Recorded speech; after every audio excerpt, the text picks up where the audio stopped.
इसका तर्जुमा क्या है? आप फरमाते हैं इसका मतलब ये है कि जितनी कोई बंदा नेकी करे, अगर उसके मुताबिक नेकी कर दी जाए तो वो बदला होती है, और अगर थोड़ी बढ़ा के की जाए तो वो एहसान होती है। फरमाया रब करीम फरमाते हैं इस तरह करो, जरा सोच लो बचपन से लेकर आखिर तक, जहां तक तुम मौजूद हो, तुम्हारे माँ बाप ने तुम्हारे साथ क्या किया है। अगर उससे बढ़ा के करोगे तो इसका मतलब है तुमने एहसान किया है। माँ बाप जो होते हैं ना, ठंडी छांव, मीठी जिंदगी। माँ अनपढ़ भी हो ना तो कम से कम यूनिवर्सिटी होती है, और बाप अगर बिल्कुल अंगूठा छाप भी हो ना, तो किसी कॉलेज में, मदरसे में, इदारे में ना पढ़ा हो, तो बेटे के हक में जिन चीजों की जरूरत होती है वो सारी अल्लाह बाप को अता करके भेजता है।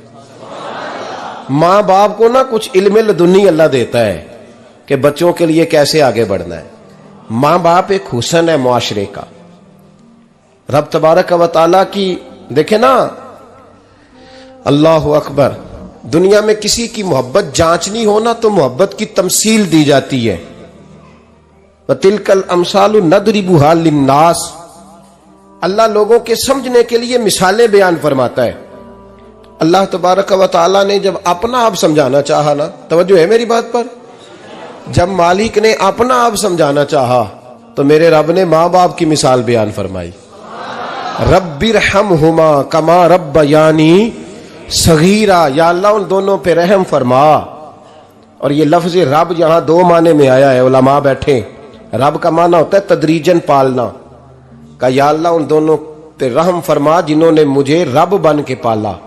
यानी मतलब क्या, यहां रबूबियत का माना पालने के माने में, तदरीजन पालना। मेरे नबी पाक सल्लल्लाहु अलैहि वसल्लम ने फरमाया अल्लाह तुमसे 70 माओं से ज्यादा मोहब्बत फरमाता है। ये इमाम सयूती ने दुर्रे मंसूर में रवायत लिखी है। अच्छा भाई, अल्लाह ने भी मिसाल माँ की बयान फरमाई। फरमाया घर जाके अपनी अम्मा को देख लो, अम्मा तुमसे कितना प्यार करती है। बस उस प्यार को तोलना शुरू कर तो 70 माओं से भी ज्यादा रब तुमसे मोहब्बत फरमाने वाला है। माँ के सीने में ना, देखे ना, एक बच्ची होती है बीए, वो उसने कर लिया, उसकी अम्मा रोज कहती है बेटे सवेरे उठा कर। सास के पास जाएगी तो वो कहेगी कि इसकी अम्मा ने सवेरे उठना सिखाया ही नहीं, और बेटी कहती है अम्मा जी तो जावांगी वेखी जाएगी। अच्छा, उसकी शादी हो गई, उसकी सास ने आहिस्ता आहिस्ता शिकवे शुरू कर दिए, खामन से कहने लगी तू इसको उठाता ही नहीं सवेरे। वो भी कहता है कमरे में जाके अम्मा शिकवा करती है तू उठती नहीं। और बच्ची लाडली थी, वो नहीं थी उठती टाइम पे। जिंदगी के 22 साल 23 साल वो सवेरे नहीं उठी, वक्त पे नहीं उठी, मिसाल दे रहा हूं। फिर उसी बेटी को अल्लाह ने एक बेटा अता कर दिया। सुबह 100 आवाज उसकी अम्मा देती थी पर उसकी आंख नहीं खुलती थी, लेकिन उसी बेटी का बेटा शहरी के वक्त हल्का सा रोता है। सारी दुनिया सोई है पर अम्मा उसकी फटाफट जागती है, फटाफट जागती है। एक आदमी था तो उसकी बीवी इंतकाल कर गई और उसने तलाक दे दी। 10-11 साल का उसका बेटा था, उसने दूसरी शादी कर ली। एक दिन अपने बेटे से कहने लगा बेटे वो सगी अम्मा ठीक थी या ये वाली ठीक है? तो बेटा कहने लगा अब्बा जी ये ठीक है। वो सगी अम्मी झूठ बड़े बोलती थी, सगी अम्मी झूठ बड़े बोलती थी, झूठी थी, ये सच्ची है। उसने कहा बेवकूफ तेरी मां झूठी थी। उसने कहा अब्बा बड़ी। कहा किस तरह? कहने लगा अब्बा जी मैं ना, कभी आपको पता मैं शरारती हूं, कभी मैं शरारत करता था ना, कोई बर्तन तोड़ देता था तो मेरी सगी अम्मा मुझे थप्पड़ मार के बाहर निकालती थी। कहती थी मैं ताला लगाऊंगी बावर्ची खाने को, तुझे सारी रात रोटी नहीं देनी, तू आज भूखा ही रहेगा। बिल्कुल नहीं देना, सारी रात नहीं देना। बड़े दावे करती थी, कसमें उठाती थी, पर बड़ी झूठी थी। आधा घंटा भी नहीं गुजरता था तो गलियों में मुझे ढूंढने लग जाती थी, ढूंढ के लाती थी, ढूंढ के, और ला के ना तो गलती मेरी होती थी, रोना मेरी अम्मा शुरू कर देती थी। वे ओए मैनू ना सताया कर वे पुत्रा। फिर मेरी मर्जी का खाना मुझे पका के देती थी, मेरी मर्जी का। और फिर मेरी अम्मा मुझे तोहफा भी देती थी। अब्बा जी वो झूठी थी, पहले कह रही थी सारी रात नहीं देना, अब आधा घंटा। ये बड़ी सच्ची है, जवाब भाई है। मैं शरारत करता हूं तो थप्पड़ मार के निकाल देती है, कहती है रोटी नहीं देनी। फिर मैं सारी रात रो के गुजारता हूं पर नहीं देती। ये सच्ची है, वो झूठी थी। तू मां के दर्द को क्या समझे। बच्चे तो कहते हैं अम्मा ने हमें कैद कर दिया, अम्मा कहती है मेरी मर्जी से खाओ। और तुझे नहीं पता उसने कैद नहीं किया, वो तुमसे प्यार बड़ा सच्चा करती, और बड़ा सच्चा प्यार करती है तेरे साथ, बड़ा सच्चा। बेटा बर्गर खा के आ जाता है, अम्मा कहती है रोटी खा ले, कहता नहीं आपने बैंगन पकाए हुए हैं मैंने नहीं खाने। तो अम्मा मिन्नतें करती है, कहती है चल तू दस की खाना है, तेनू सेवियां ना बना दिया, फटाफट दाल पक जाएगी, क्या खाएगा। वो अब्बा जी मेरी तरह करीब से कहते हैं छड़ पर भूख लगेगी तो आप ही खा लेगा। लेकिन अम्मा कहती है इसने रोटी ना खाई तो मुझे नींद नहीं आएगी। तो इस दर्द को समझना, मैं गुलाम हूं एक आस्ताने का, और मैं समझता हूं जो किसी का मुरीद ही नहीं उस पर तो साया ही नहीं, उसे चाहिए किसी बुजुर्ग का साया हासिल करे। लेकिन भाई ये बात भी बड़ी सच्ची है कि मेरे जैसे पीर के हाथ में 5,000 रुपया नजराना दो ना, पीर साहब दुआ करना, तो पीर साहब ने दुआ पक्की याद की हुई है सबके लिए, रट्टी रटाई, अल्लाह खैर करे अल्लाह भला करे, और सबके लिए रट्टा लगाया हुआ है। और अम्मा को बेटा वैसे ही कह जाए, वैसे ही अम्मा मैं इंटरव्यू देने जा रहा हूं, जरा दुआ करना, वो बीबियां मंगा के दुआए तंजीना पढ़ाना शुरू कर देती है, और सारी सारी रात मुसल्ले पे बैठी। इस दर्द को समझना। और भाई बड़ा वेल ड्रेस बेटा होता है, वेल ड्रेस नौजवान, वो 18,000 का जोड़ा पहनता है, 7,000 का जूता खरीदता है, वो कीमती किस्म की घड़ी इस्तेमाल करता है। लेकिन उसी बच्चे के जब अपने बच्चे होते हैं ना, तो बीबी को कहता है ये ले 10,000 रुपया, बच्चों के कपड़े खरीद ले, मेरे सही है अभी कल ही तो खरीदे थे। और बाप, और तू समझा ही नहीं यार, 30 साल बाप ने जवानी सारी सऊदी अरब को दे दी, लेकिन तेरा ख्याल रखा। मैं ऐसे लोगों को जानता हूं जिन्होंने 30-30 साल परदेश में कंबल नहीं बदला, और जहां गए थे तो एक कंबल खरीदा था फिर बदला नहीं। तू मां बाप के बारे में, और यहां बच्चे हिसाब करते फिरते हैं, भाई तो पिछले महीने भी 5,000 दिता सी, तुसी पैसे ना कर दे की हो, मां बाप से हिसाब करता है तू। तिरमिजी शरीफ के लफ्ज हैं, एक सहाबी ने आके अर्ज की या रसूल अल्लाह पैसे विरासत के नहीं, मेरे अब्बा जी ने नहीं दिए मुझे, और मैंने खुद मेहनत करके कमाए, अब मेरा अब्बा मुझसे पैसे मांगता है तो क्या करूं, और मेरे हैं, मैंने कमाए हैं, अब्बा जी ने नहीं दिए, विरासत नहीं, हिस्सा नहीं मिला। हुजूर मेरा अब्बा मांगता है तो मेरे लिए हुक्म क्या है। तो नबी पाक ने फरमाया क्या कहा तुमने, पैसे तेरे हैं? कहा हुजूर हाँ। तो फरमाया अब्बा किसका है? कहा या रसूलल्लाह मेरा। तो फरमाया अगर तू अपने वालिद का है तो तेरी हर शय तेरे वालिद की है, तू भी तेरे वालिद का है तो तेरा माल भी तेरे। मां और बाप ये तो हुस्न है जिंदगी का, ये तो वकार है इंसान का।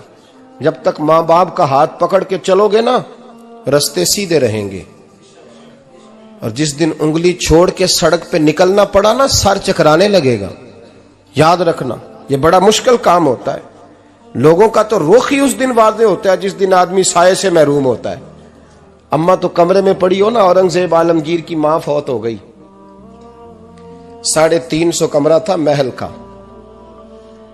और अम्मा 12 साल टांगों से माजूर रही औरंगजेब आलमगीर की। अम्मा 12 साल कमरे से निकल नहीं सकी, साथ ही वॉशरूम था या जो भी उस दौर में तरीका था। औरंगजेब जब महल में आते थे तो फिर भी सीधे अम्मा के पास जाते थे, और जब वापस निकलते थे फिर भी अम्मा के साथ। औरंगजेब की मां का जनाजा उठा तो औरंगजेब ने रोना शुरू किया। फिर सालों बीत गए पर उसके आंसू खुश्क नहीं होते थे। एक शख्स ने कहा तेरी कोई अनोखी मर गई है, सारी दुनिया की मरती हैं। उसने कहा मैं बादशाह हूं, 24 घंटे लोगों का आना जाना है, बड़े दबदबे हैं, बड़े डेरेदारियां हैं, बड़ी भैंसें, बड़ी गायें, बड़े खाने वाले, बड़े लांगरी। मेरी मां बूढ़ी थी, एक कोने में पड़ी रहती थी, पर जब से वो गई है ये मुझे महल नहीं लगता, मुझे कब्रिस्तान लगता है। मुझे लगता है ये कब्रिस्तान है। मां और बाप तो तेरी नेमत है भाई। हम बच्चे, हमारे आजकल के बच्चों ने एक मसला बड़ा पक्का याद कर लिया, कहते मौलाना पीर साहब पसंद की शादी करना जायज नहीं। मैं कहता हूं साहब और भी बड़ी चीजें जायज है, एक ही शय जायज रह गई है। रसूल पाक सल्लल्लाहु अलैहि वसल्लम सिवाय अल्लाह के किसी के पाबंद नहीं, किसी के पाबंद नहीं। पर जनाब सैयदा खतीजतुल कुबरा रदी अल्लाह ताला अन्हा ने पैगामे निकाह दिया, या रसूलल्लाह मैं शादी करना चाहती हूँ, हुजूर किसी के पाबंद नहीं। पर मेरे महबूब ने फरमाया मेरा चचा मेरे वालिद की जगह है, मैं अपने चाचा से पूछ के तुम्हें जवाब दूंगा। यह है पसंद की शादी जो मेरे नबी ने बयान फरमाई है। तू सारा कुछ क्रॉस कर करके गुजर जाता है।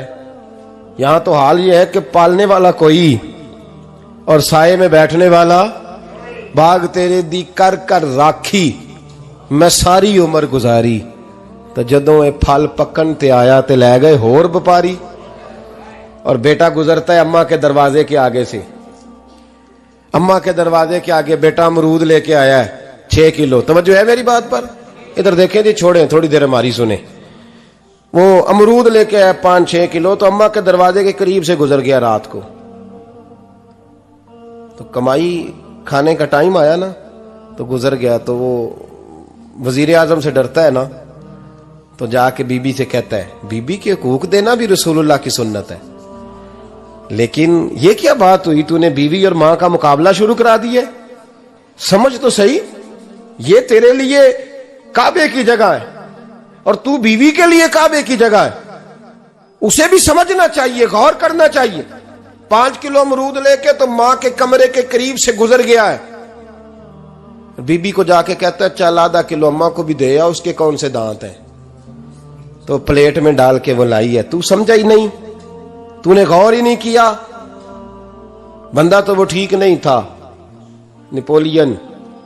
पर किसी ने उससे पूछा था बता जिंदगी में पैसे लेने का मजा कब आया? उसने कहा कि मुझे मजा तब आता था कि मैं अपनी सारी कमाई ला के अपनी अम्मा के हाथ पे रखता था, और फिर जब मैं अपनी मां से थोड़ा थोड़ा खर्चा लेता था ना, थोड़ा थोड़ा, तवज्जो है मेरी बात पे?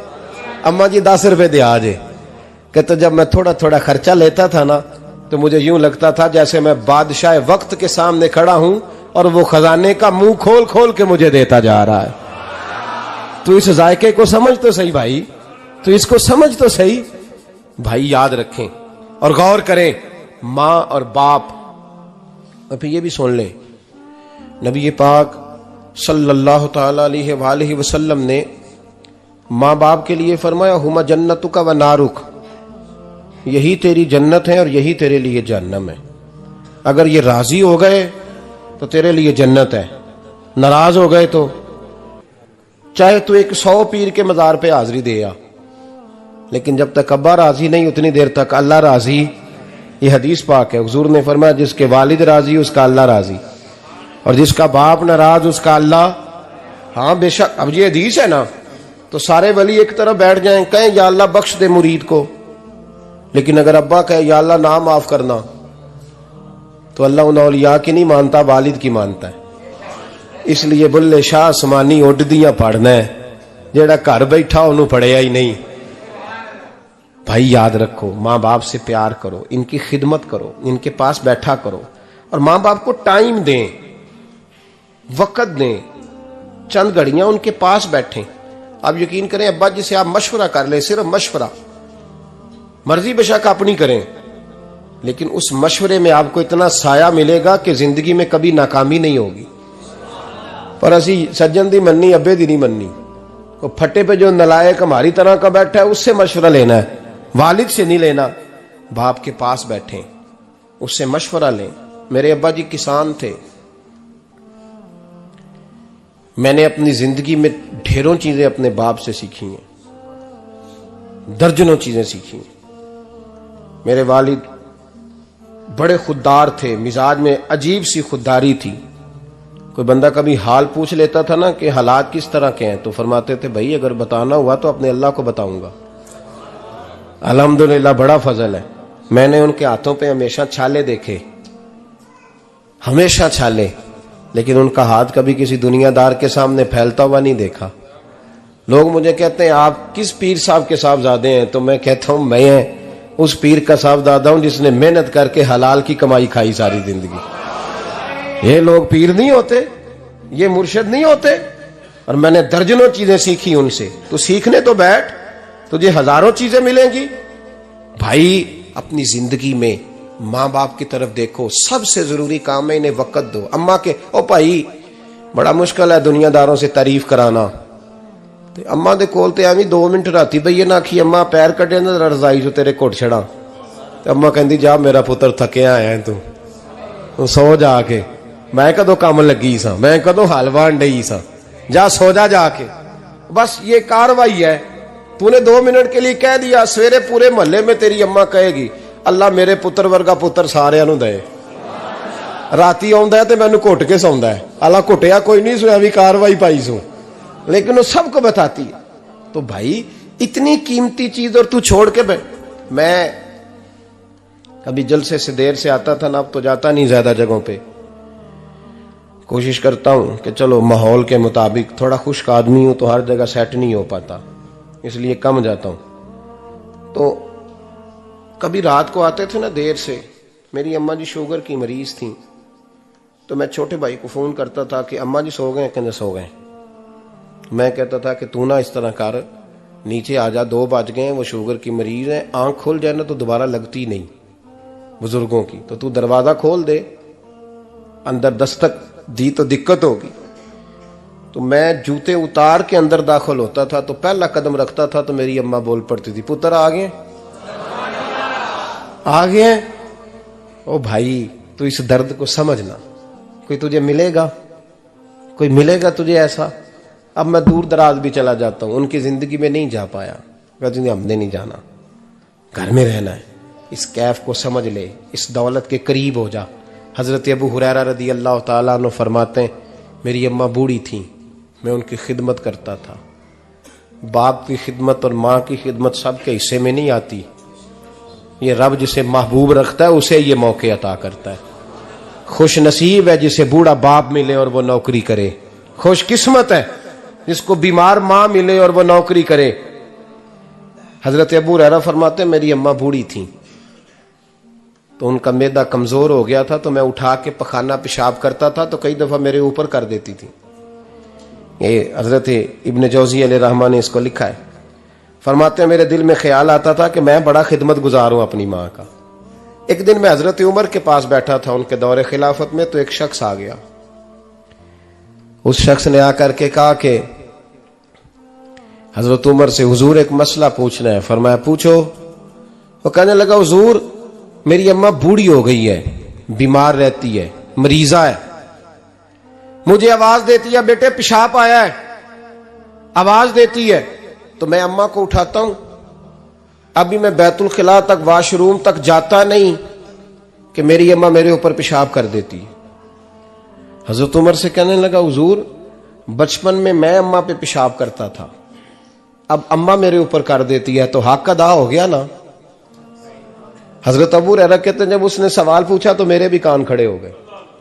मैंने कहा ये तो मेरे वाला मसला पूछ रहा है, मेरे वाला मसला पूछ रहा है। मेरे पास एक दोस्त जुमा पढ़ने आते हैं बड़ी दूर से, मुझे कहने लगे हजरत साहब जदों भी मैं आउना ना तुसी मेरी ही गल छेड़ देंदे हो, वो जो बात होती है ना बिल्कुल मेरी होती है। मैंने कहा नहीं यार जो मैं कर रहा होता हूँ वो मेरी भी होती है, वो सारे मुआशरे की होती है। हमें लगता है कि मेरी हो रही है, हालांकि वो बात हमारी सबकी मुश्तरका होती है। सुन ले और याद रख लें। हजरत अबू हुरैरा फरमाते मेरे कान खड़े हो गए। मैंने कहा इसने तो मेरी बात पूछनी शुरू कर दी। हजरत फारूक आजम से कहने लगा हुजूर बचपन में मैं अम्मा पे पेशाब करता था, वो मेरे ऊपर कर देती है तो हक अदा हो गया। हजरत उमर कहने लगे नहीं कोई नहीं हुआ। उसने कहा हुजूर मुझे समझाएं, वो सारे काम जो मैं अम्मा के साथ करता था अम्मा मेरे साथ करती है तो क्यों नहीं हुआ। हजरत उमर कहने लगे भाई पेशाब तो तू भी अम्मा पे करता था और अम्मा भी तेरे ऊपर करती है, पर तेरी और तेरी माँ की सोच में बड़ा फर्क है। उसने कहा हुजूर किस तरह, तो क्या जवाब है सैयदना फारूक आजम का, लौ काना नबीय्यम बाद लकाना उमर इब्न खत्ताब। क्या जवाब है। हजरत उमर फरमाने लगे तेरी और तेरी माँ की सोच में बड़ा फर्क है। कहा हुजूर किस तरह।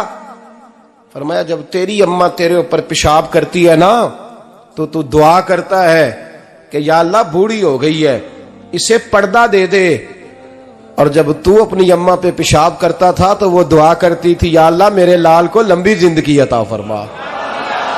फरमाया ये तेरा और उसका फर्क है, तू पर्दे की दुआएं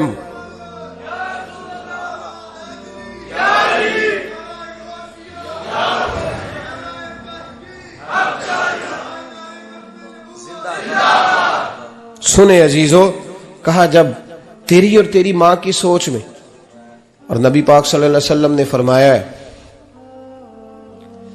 जितने भी गुनाह इंसान करता है ना, अल्लाह करीम सजा को रोक देता है, कयामत में सजा देगा। और जो माँ बाप का नाफरमान है ना, उसको दुनिया में भी सजा मिलेगी। जो माँ बाप का नाफरमान है उसे दुनिया में भी, आप यकीन करें, बच्चे थोड़ा सा पढ़ जाते हैं बेचारे, तो माँ बाप से कहते हैं अब्बा जी तुसी पुराने दौर दे हो, तो की पता होवे, और तुझे पता ही नहीं भाई, तुझे खबर ही नहीं, ये पुराने दौर के नहीं, तू बेवकूफों के दौर का है, तू समझ ये कोई तालीम है। अकबर अलाहाबादी ने कहा था हम ऐसी लाखों किताबें काबिले जब्ती समझते हैं, जब्त करने को दिल करता है, हम ऐसी लाखों किताबें काबिले जब्ती समझते हैं जिनको पढ़ के बेटे बाप को खबती समझते हैं। बात है करने वाली, मां और बाप इतना बड़ा दर्जा है। और भाई सुन लो और इस बात को याद रखना, दुनिया में सियाबी होने से बड़ी विलायत कोई नहीं। सारे वली गौस कुतुब अब्दाल मिलके भी सियाबी के कदमों की खाक तक को नहीं पहुंच सकते, लेकिन हजरत अवैसे करनी सियाबी नहीं बन सके सिर्फ अपनी अम्मा की वजह से, पीछे रहे। महबूब ने फरमाया तू वहां रह के मां की नौकरी कर, तेरा नबी तुझसे राजी है। इतना बड़ा काम उन्होंने छोड़ दिया, हुजूर की जाहिरी जियारत नहीं कर पाए, और तू कहता है मैं फलाने पीर साहब के आस्थाने पे होता हूं, अम्मा बड़े भाई के पास होती है, मैं जाता हूं तंजीमों के साथ, जमातों के साथ, और अम्मा फलाने के साथ। ये कैसी बात हुई? ये किस तरह का मसला हुआ? जो तेरी ड्यूटी है उस ड्यूटी को पहले अदा कर, नौकरी को पहले कर, फराइज का अदायगी पहले कर। तू फर्ज छोड़ के नफल के पीछे जा रहा है, इस काम को पहले सर अंजाम दे। मेरे नबी पाक सल्लल्लाहु अलैहि वसल्लम ने फरमाया वालिदैन के नाफरमान को दुनिया में सजा मिलती। हजरत मालिक बिन दिनार रहमतुल्लाह ताला अलैह फरमाते मुझे अल्लाह ने 60 हज करने की तौफीक अता फरमाई। कितने? बोल के बताएं। जिस बंदे के पास इतने पैसे हों कि हज पे जा सके, आ सके, और जितने दिन रहना है घर वालों को खर्चा दे सके, उस पर हज करना फर्ज है। पता है आपको, उस पर हज करना। इसलिए बयान कर रहा हूं कि हज की दरखास्तें जा रही हैं। हम पता क्या कहते हैं? हम कहते हैं बच्चे बड़े होंगे, शादी करूंगा फिर जाऊंगा। ये किसने फतवा दिया है? ये किससे आपने पूछा है? वो जब बड़े होंगे उनकी शादी की चीज उस वक्त आप पे फर्ज होगी।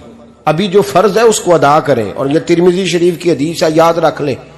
नबी पाक सल्लल्लाहु अलैहि वसल्लम ने फरमाया जिस पर हज फर्ज था उसने किया नहीं, बगैर हज किए मर गया, या यहूदी होके मरेगा या ईसाई होके मरेगा। इतना बड़ा हुक्म है हज के हवाले, लेकिन लोग इंतजार करते रहते हैं पता नहीं किस चीज का। जब आपको अल्लाह मौका दे, हिम्मत दे, तो पहली फुर्सत में ये फरीजा अदा करें, ये जरूरी काम है। हजरत मालिक बिन दिनार फरमाते मैंने 60 हज किए। एक हज के मौके पर मैंने बड़ा रश देखा, लाखों का इज्तिमा हुआ। मेरी बातों की समझ तो आ रही है ना आप दोस्तों? जो नहीं बोल रहे उन्हें भी आ रही है ना? अल्लाह जज़ा दे। कहते लाखों का मजमा था, तो मेरे दिल में ख्याल आया, मैंने कहा अल्लाह इतने लोग आए हैं, इनका हज कबूल भी हुआ है कि नहीं? फरमाते मैं सोच रहा था तो रात को ना ख्वाब में मैंने किसी कहने वाले को कहते हुए सुना कि सबका कबूल हो गया है।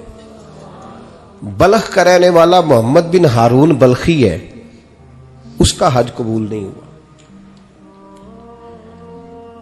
फरमाते शहरों के अलग-अलग खैमे लगते थे। अब भी आप हज करने जाएं तो पाकिस्तानियों की रिहायशें अलग होती हैं, इंडियन की अलग, बांग्लादेश के अलग, मिस्री, यमनी, सब लोग अलग-अलग रिहायशें होती, झंडे लगे होते हैं मुल्कों के। कहते मैंने सवेरे उठ के ढूंढना शुरू कर दिया, ढूंढता हूं वो बंदा मिले। कहते जहां बल्ख शहर के लोग रहते थे वहां चला गया, तो मैंने लोगों से पूछा तुम में मोहम्मद बिन हारून बल्खी कौन है? लोग कहने लगे वो तो बड़ा नेक आदमी है, परहेजगार है, बड़ा, बड़े भोले भाले, बड़े अल्लाह वाले, रियाज आपको बस हम ही जानते हैं, वो तो बड़ा नेक है, परहेजगार आदमी। कहते मैंने कहा अच्छा कहां है? उन्होंने कहा पहाड़ के पीछे उसने खैमा लगाया हुआ है, सारी रात इबादत करता है, सारा दिन रोजा रखता है, कायमुल लैल है, साइमुद दहर है। क्या बात? फरमाते हैं मैं उन लोगों की बात सुन के हैरान हो गया कि मुझे क्या बताया गया, ये क्या कह रहे हैं। फरमाते हैं मैं पहाड़ के पीछे गया। हजरत मालिक बिन दिनार अलैहिर्रहमा फरमाते हैं जब मैं वहां पहुंचा तो मैंने उस शख्स को मुसल्ले पे बैठे देखा। कसरत इबादत के आसार उसके वजूद पर नजर आ रहे थे। सीधा बाजू उसका कटा हुआ था। फरमाते 2 रकते मुकम्मल करके ना मैंने उससे अस्सलाम वालेकुम कहा तो मुझे कहने लगा वालेकुम अस्सलाम, आप मालिक बिन दिनार हैं। मैंने कहा बड़ी इसकी फिरासत है। फरमाते फिर उसने ठंडी सांस ली, कहने लगा आपको ख्वाब आई होगी कि मेरा हज कबूल नहीं हुआ। फरमाते हैं मुझ पर और बिजली गिरी कि क्या कह रहा। फरमाते मैंने कहा यार लोग भी तेरी तारीफ कर रहे हैं और तेरी बसीरत भी बड़ी है, तो ये माजरा क्या है। कहने लगा आप ना पूछें। ये कह के उसने रोना शुरू किया, देर तक रोता रहा। मैंने कहा नहीं यार तू बता। कहने लगा नहीं आप ना पूछें, आप नाराज होंगे। मैंने कहा मैं नहीं होता, तू बोल ना। कहने लगा हुजूर 24 साल हो गए मुझे हज करते हुए, 24वां हज है मेरा, और हर साल कोई अल्लाह का वली आके बताता है कि जा चला जा तेरा कोई नहीं कबूल हुआ। बेपरवाही वेख सज्जन दी जिथे किसे दी पेश ना जावे, उन्हें ताजा वाले दर दर रोले ते मंगते तख्त बिठावे। आजम किसे नु कारा मिलदा ही कोई काबे खाली आवे। कहते हैं उसने मुझे कहा हुजूर 24वां हज है, हर साल कोई बताता है। मैंने कहा तेरी गलती। कहने लगा मैं अपनी मां का नाफरमान। मैंने कहा वाकया क्या हुआ। कहने लगा हजरत अल्लाह ने मुझे दौलत दी, माल दिया, जमीनें दी तो मैं अय्याश हो गया। आप यकीन करें अल्लाह लोगों को माल देता है तो वो समझते हैं मेरी चालाकी से आया है, मैं तेज बड़ा था इसलिए आया है। नाफरमान होते हैं। लेकिन जो रब लेना जानता है, देना जानता है, वो लेना भी। वारस शाह मान करी ना वारसा दा, रब बेवारसा करके मार दई। लोग बड़े स्मार्ट बन जाते हैं, उनकी गुफ्तगू में बड़ा तकब्बुर होता है, उनके निगाहों के अंदाज में बड़े, वो कहते हैं ओहो सब लोग बेवकूफ हैं, सिर्फ मैं सियाना हूं, काम जो सही चल रहा है। ओ भाई 1 मिनट लगता है इंसान को बादशाह से फकीर होने में। एक इमाम मालिक रहमतुल्लाह अलैह बैठे थे तो हारून रशीद आपसे कहने लगा इमाम अबू मालिक से, हजरत बताएं इस वक्त अल्लाह क्या कर रहा है। आप फरमाने लगे यार तू बड़े मोटे दिमाग का है, किस तरह के सवाल पूछता है। बादशाह था ना, कहा नहीं आप बताएं। तो इमाम मालिक फरमाने लगे तू तख्त पे बैठ के सवाल पूछता रहता है और मैं नीचे बैठ के जवाब देता रहता हूं, नीचे आ फिर बताता हूं।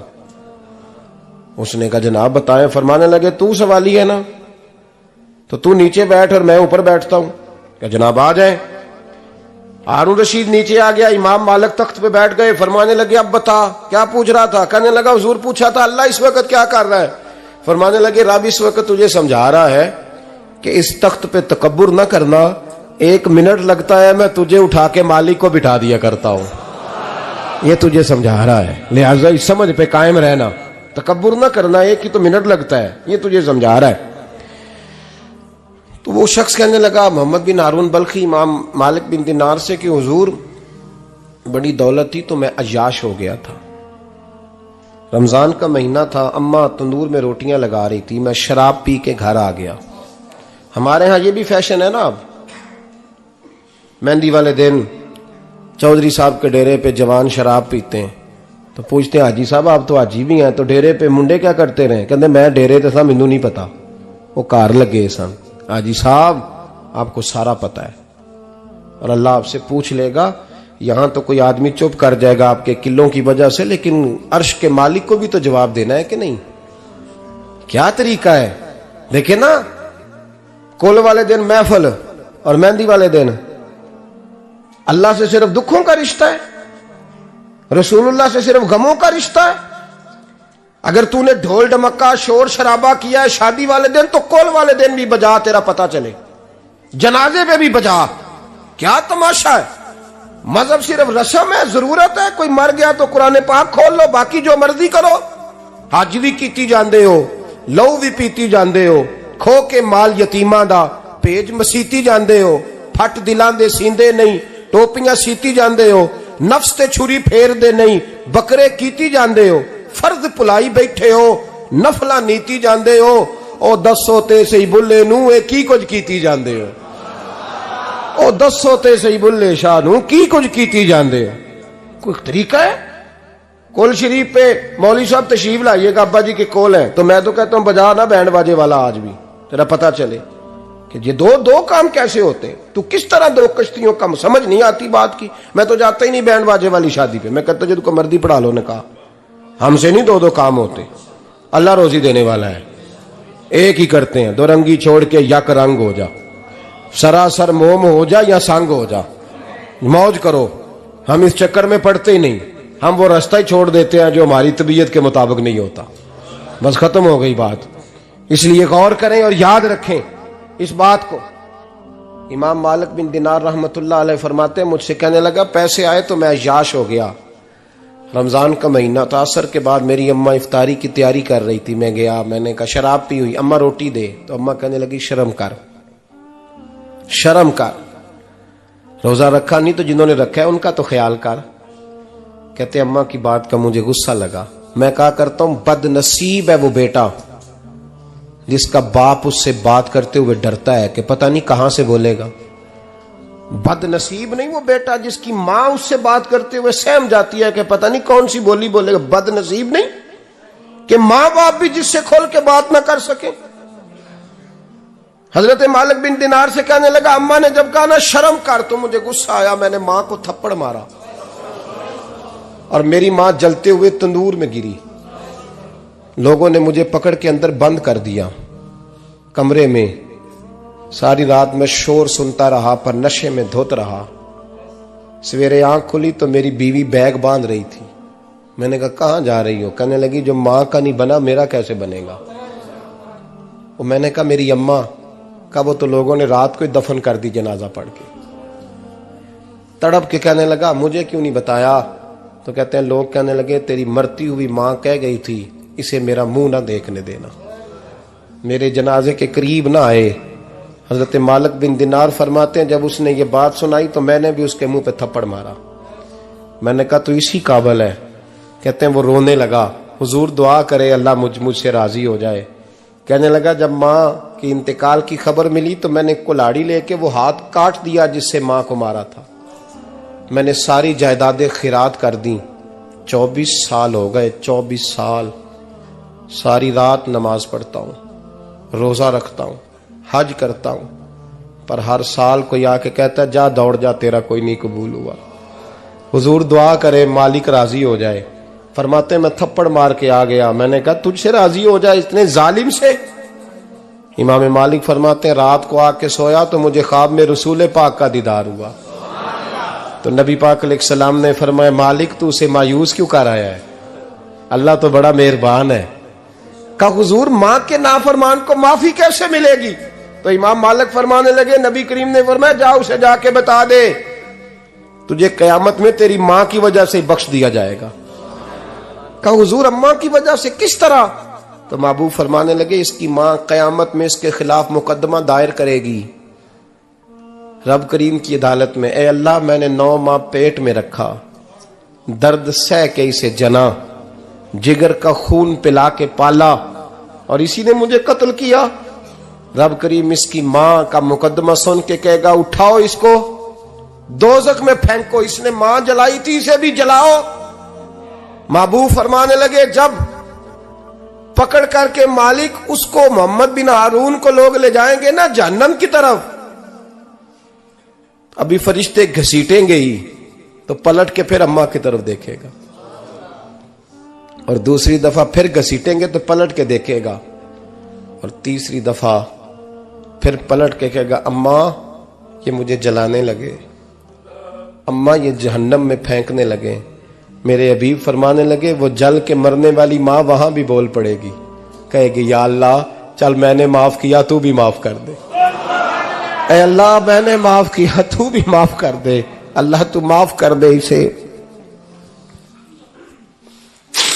अल्लाह तू इससे दरगुजर फरमा, इसे माफ कर दे। मेरे महबूब पाक अलैहिस्सलाम फरमाते रब करीम कहेगा इसने तुझे जलाया, तो कहेगी अल्लाह ये तो बेटा था इसने जला दिया, मैं मां हूं, मेरे सामने जले तो मैं कैसे बर्दाश्त कर सकती हूं। फरमाया उसने जला के मारा था, पर उसी मां की वजह से रब करीम इसे जन्नत अता फरमाएगा। पलटा पलटा, जा जाके मां के पैरों में बैठ, जा सवेरे अनपढ़ बाप से दुआ कराया कर, जा बिल्कुल अंगूठा छाप बाप से सुबह दुआ कराया कर, देख रब करीम तेरे लिए रहमतों के दरवाजे खोल देगा। और आखिरी बात ये भी सुन ले, मां बाप के इंतकाल के बाद रिश्ते खत्म नहीं होते। रिश्ते खत्म, क्या दुआ मांगते हो नमाज में? रब्बना इग़फिर ली। इसका मतलब है मां बाप तो है ना, वो जो औलाद बचपन में चली जाएगी ना, नाबालगी में, छोटे बच्चे, वो कयामत में मां बाप की सिफारिश करेंगे। मां बाप के इंतकाल के बाद भी आला हजरत फाजिल बरेलवी ने 12 हुकूक लिखे हैं मां बाप के फतावा रज़विया में। फरमाया उनके दोस्तों से दोस्ती रख, उन्होंने वादे किए थे वो वादे पूरे कर, अगर उनके जिम्मे कर्जे हैं तो अदा कर, और अगर तेरे माँ बाप जो नेकियां करते थे वो नेकियां जारी रख। और इमाम जलालुद्दीन सयूती ने शरह सुदूर में लिखा है, जमीन पे रह के गलत काम ना करना, वरना फरिश्ते कब्र में जाके तेरे माँ बाप को कहेंगे तो कितनी बुरी औलाद पैदा करके आया। और फरमाया तो दुनिया में रह के अच्छे काम कर, चाहे दुआ मांग चाहे ना मांग, फरिश्ते कब्र में जाके कहेंगे क्या बात है तुम्हारे बेटे की, कैसा लाल पैदा किया है, दुनिया खैर से भर दी है। और भाई मुझसे कोई बंदा पूछे ना कि माँ बाप को इसाले सवाब का सबसे बेहतरीन तरीका, तो मैं कहता हूं बेटे नमाजी हो जाओ। क्या कर, ताकि हर नमाज की आखिरी रकत में तो कहे रब्बना इग़फिर ली। नमाज अल्लाह की, जिक्र माँ बाप का, अल्लाह ने रख दिया है। रब्बना इग़फिर ली हर नमाज की हर आखिरी रकत में खत्म शरीफ पढ़ा जाएगा। और नमाज के अंदर पढ़ेंगे इंशाअल्लाह ताला, पढ़ेंगे नमाज इंशाअल्लाह, वादा नहीं करा रहा। दाढ़ी किसकी सुन्नत है? नहीं, जिन्हें नहीं रखी हो बोलो, जिन्हें रखी हो तो बोलन डाया ने। किसकी सुन्नत है? तो सरकार के गुलामों ने रखनी है, किसी और ने रखनी है? गुलाम कहते हैं अभी हम नेक ही नहीं, नेक होंगे तो रखेंगे। वो खुदा के बंदो, नेक तो सारी जिंदगी बंदा नहीं होता। कभी किसी ने दावा किया है वली गौस कुतुब ने कि अब मैं बिल्कुल गुनाह नहीं करता, मैं पाक साफ हो गया हूं? किया कभी? इस शैतान का वसवसा है। दाढ़ी हुजूर की सुन्नत है, और रखो तो नबी पाक की मर्जी के रखो, पूरी मुट्ठी रखो, अपनी मर्जी की ना रखो। जितनी मुझे अच्छी लगती है उतनी मैंने रख ली। एक मुट्ठी दाढ़ी रखें, सारी दुनिया की ट्रेनें गुजरती हैं तो गुजर जाएं, नमाज का वक्त नहीं गुजरना चाहिए। बस खत्म हो गई बात। दुनिया तो चंद रोज है, ओ पईयां दिस दियां कबरां जिन्हां ते फुल पे, उधरों कोई नहीं जी आमदा ते इधरों लखां गए। नमाज सबसे पहले, इसलिए कि रब रसूल के बगैर हमारा गुजारा ही नहीं, गुजारा ही नहीं। नमाज, कुरान पाक और दुरूद सलाम, ये कज़ा होना ही नहीं चाहिए, जो मर्जी हो जाए। और साथ साथ सुन्नत और शरीयत का लिहाज करना सीखें। और मेरी अपील ये है, हर इमारत पे गुलाफ नहीं चढ़ता, सिर्फ खाना काबा पे चढ़ता है।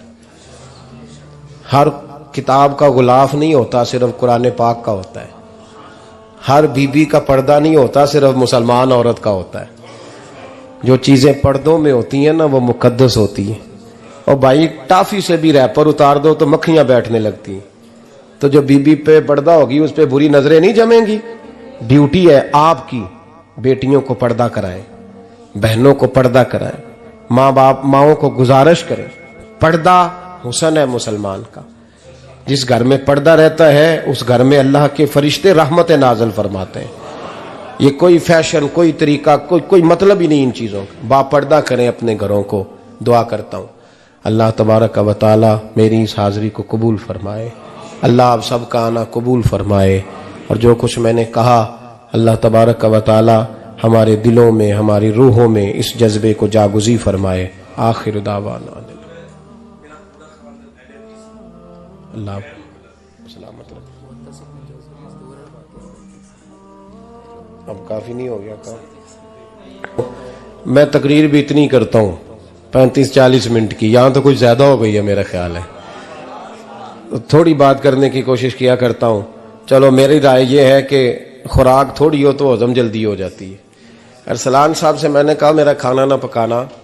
मेरा मौक़िफ़ ये है कि महफ़िलें सस्ती करनी चाहिए ताकि ज्यादा होनी शुरू हो जाए। महंगी बड़ी है, इसलिए मैं दस ज्यादा माड़ा बंदा ते हाथ ही नहीं ना पाता।